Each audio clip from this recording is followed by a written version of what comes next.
قصبہ سہواڑہ میں ایک پرانی مگر باوقار حویلی تھی۔ اس حویلی کی سب سے نمایاں چیز اس کا بھاری لکڑی کا دروازہ تھا، جس پر ایک بڑی سی پیتل کی گھنٹی لگی ہوئی تھی۔ یہ گھنٹی عام نہیں تھی۔ گاؤں کے بزرگ کہا کرتے تھے کہ یہ گھنٹی صرف آنے والوں کو خبر دینے کے لیے نہیں بلکہ نیت کو پہچاننے کے لیے لگی ہے۔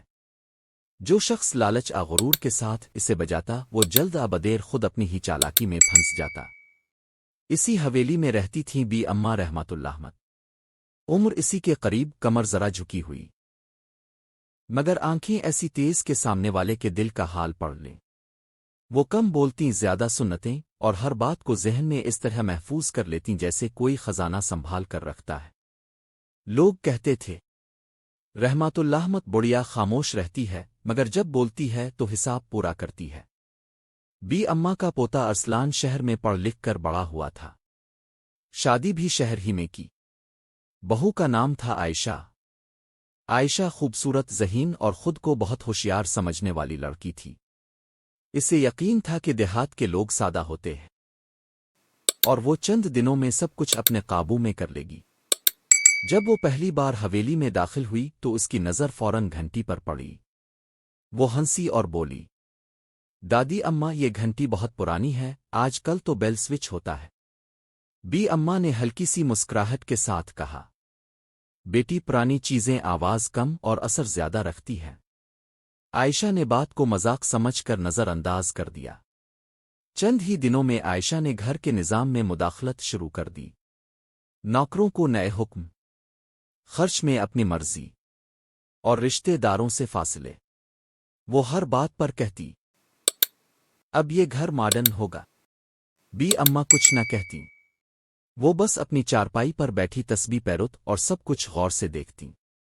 ان کی خاموشی عائشہ کو کمزوری لگتی تھی۔ ایک دن عائشہ نے جان بوجھ کر دروازے کی گھنٹی زور سے بجائی اور قہقہا لگا کر بولی، دادی اماں، کچھ نہیں ہوا، سب کہانیاں ہیں۔ بی اماں نے آنکھ اٹھا کر صرف اتنا کہا، ہاں بیٹی، ابھی نہیں۔ وقت کے ساتھ عائشہ نے سوچا کہ اب اگلا قدم اٹھانا چاہیے۔ اس نے سسرال میں یہ تاثر دینا شروع کر دیا کہ بی اماں اب بوڑھی ہو چکی ہیں، فیصلے نہیں کر سکتی، اس لیے گھر کے کاغذات اور معاملات اسے سنبھالنے چاہئیں۔ ایک دن کچھ قانونی کاغذات لائے گئے۔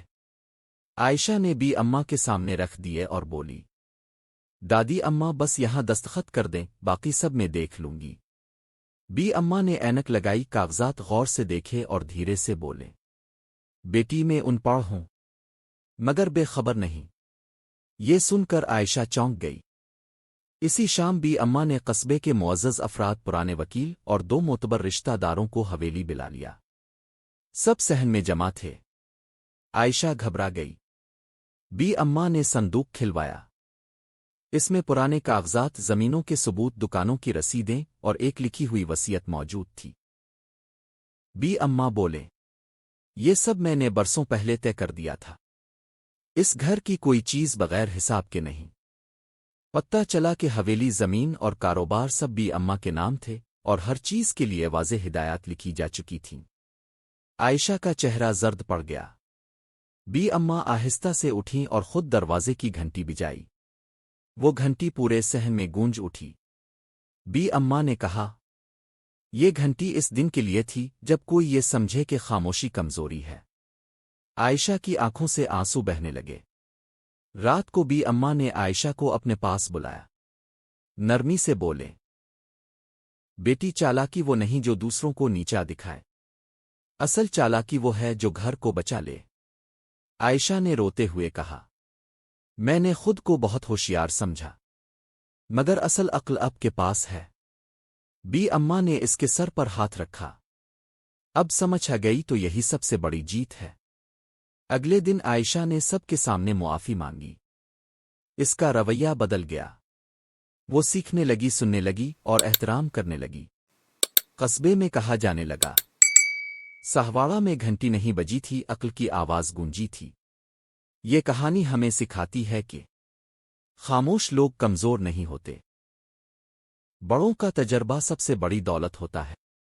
غرور انسان کو اندھا کر دیتا ہے، اور اصل چالاکی وہی ہے جو رشتے بچا لینا کے توڑ دے۔